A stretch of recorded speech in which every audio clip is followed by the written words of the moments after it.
Bienvenidos a Parmena Radio, ¿cómo están hoy? Espero que bien. Los invito a unirse a nuestras redes sociales en Twitter, Facebook, Instagram y en nuestro blog búscanos como Carlitos y los Impuestos. Antes de empezar el programa me gustaría actualizar la cifra de fallecidos por COVID-19 que de acuerdo a las autoridades son 330,000 personas. Esta cifra sigue manteniéndose por varias semanas. En el mundo sigue el conflicto entre Rusia y Ucrania, en donde la constante es que Rusia quiere el territorio de Ucrania, pero este país sigue defendiéndose de esta invasión.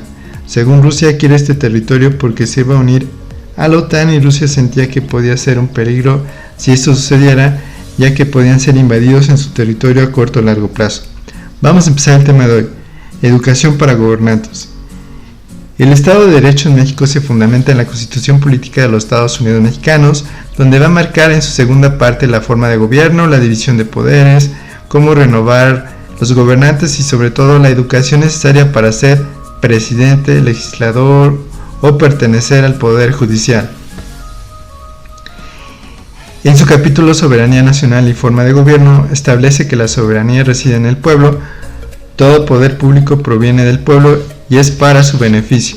Además menciona que el pueblo tiene el derecho a alterar o modificar su forma de gobierno. Establece que es voluntad del pueblo mexicano constituirse en una república representativa, democrática, laica y federal, compuesta por estados libres y soberanos en todo lo concerniente a su régimen interior, y por la Ciudad de México unidos en una federación establecida según los principios de la Constitución. El pueblo ejerce su soberanía por medio de los poderes de la Unión y la renovación de los poderes legislativo y ejecutivo se realizará mediante elecciones libres, auténticas y periódicas. La división de poderes será conforme a un poder legislativo, ejecutivo y judicial. El poder legislativo de los Estados Unidos Mexicanos se deposita en el Congreso General, que se va a dividir en dos cámaras, una de diputados y otra de senadores. La Cámara de Diputados se compondrá de representantes de la nación electos en su totalidad cada 3 años. Por cada diputado propietario se elegirá un suplente. La Cámara de Diputados estará compuesta por 300 diputados según el principio de votación mayoritaria relativa, así como 200 diputados que serán electos según el principio de representación proporcional. Vamos a ver los requisitos para ser diputado. El primero es ser ciudadano mexicano por nacimiento, en el ejercicio de sus derechos. Segundo, tener 21 años cumplidos al día de la elección. Tercero, ser originario de la entidad federativa. Cuarto, no estar en servicio activo en el Ejército Federal. Quinto, no ser titular de alguno de los organismos a los que la Constitución otorga autonomía, ni ser secretario o subsecretario, ni titular de alguno de los organismos descentralizados o desconcentrados de la Administración Pública Federal, a menos que se separe definitivamente de sus funciones 90 días antes del día de la elección. Sexto, no ser ministro de algún culto religioso. Los requisitos para ser senador son: la Cámara de Senadores se renovará en su totalidad cada 6 años. Para ser senador se requieren los mismos requisitos que para ser diputado, excepto el de la edad, que será la de 25 años cumplidos el día de la elección. Luego se establece la reelección de legisladores. Los senadores podrán ser electos hasta por 2 periodos consecutivos y los diputados al Congreso de la Unión hasta por 4 periodos consecutivos. La postulación podrá ser realizada por el mismo partido o por cualquiera de los partidos integrantes de la coalición que los hubiere postulado, salvo que hayan renunciado o perdido su militancia antes de la mitad de su mandato. Requisitos para el Poder Ejecutivo. Para ser presidente se requiere: primero, ser ciudadano mexicano por nacimiento en pleno goce de sus derechos, hijo de padre o madre mexicanos y haber residido en el país al menos durante 20 años. Segundo, tener 35 años cumplidos al tiempo de la elección. Tercero, haber residido en el país durante todo el año anterior al día de la elección. La ausencia del país hasta por 30 días no interrumpe la residencia. Cuarto, no pertenecer al estado eclesiástico ni ser ministro de algún culto. Quinto, no estar en servicio activo en caso de pertenecer al ejército 6 meses antes del día de la elección. Sexto, no ser secretario o subsecretario de Estado, fiscal general de la República, ni titular del Poder Ejecutivo de alguna entidad federativa, a menos de que se separe de su puesto 6 meses antes del día de la elección. Término presidencial. El presidente entrará a ejercer su encargo el 1 de octubre y durará en él 6 años. El ciudadano que haya desempeñado el cargo de presidente de la República, electo popularmente o con el carácter interino o sustituto, o asuma provisionalmente la titularidad del Ejecutivo Federal, en ningún caso y por ningún motivo podrá volver a desempeñar ese puesto. Vamos a comerciales y seguimos viendo los requisitos para poder trabajar en el Poder Ejecutivo, Legislativo y Judicial. Regresamos. Ya regresamos. El tema de hoy, educación para gobernantes. Nos quedamos en que estamos viendo los requisitos para poder ocupar un puesto en el Poder Ejecutivo, Legislativo y Judicial, en donde hasta el momento en el Poder Legislativo y en el Poder Ejecutivo no se establece ningún requisito de educación. Vamos a ver qué dice el Poder Judicial. Para ser electo ministro de la Suprema Corte de Justicia de la Nación, se necesita ser ciudadano mexicano por nacimiento en pleno ejercicio de sus derechos políticos y civiles, tener cuando menos 35 años cumplidos el día de la designación, poseer el día de la designación con antigüedad mínima de 10 años, título profesional de licenciado en Derecho expedido por autoridad o institución legalmente facultada para ello, gozar de buena reputación y no haber sido condenado por delito que merite pena corporal de más de 1 año de prisión, pero si se tratara de robo, fraude, falsificación, abuso de confianza y otro que lastime seriamente la buena fama en el concepto público, inhabilitará para el cargo cualquiera que haya sido la pena.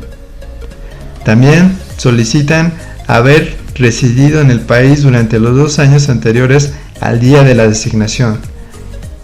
Y por último, no haber sido secretario de Estado, fiscal general de la República, senador, diputado federal, ni titular del Poder Ejecutivo de alguna entidad federativa durante el año previo al día de su nombramiento. En este caso, la Constitución mexicana solo establece para el Poder Judicial el requisito de tener educación, ya que entre los requisitos que menciona es el de tener un título profesional de licenciado en Derecho. El Poder Legislativo y Ejecutivo no menciona ningún requisito previo de educación para poder formar parte de alguno de estos poderes.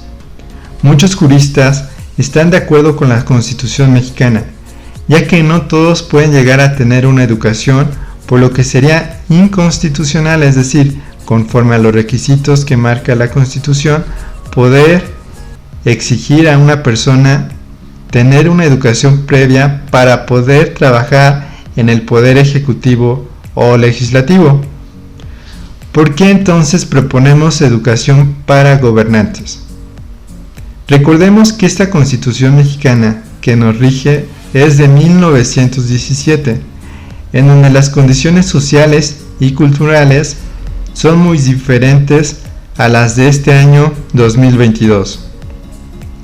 Los errores legales y administrativos, tanto del Poder Ejecutivo, Legislativo y Judicial, llegan a ser exhibidos en redes sociales, medios de comunicación como noticiarios, periódicos virtuales, en donde el ciudadano común solamente puede observarlos, ya que sus comentarios para lograr corregir algún error tanto legal o administrativo, son muy difíciles de transmitir a los gobernantes del Poder Ejecutivo, a los legisladores y a los jueces.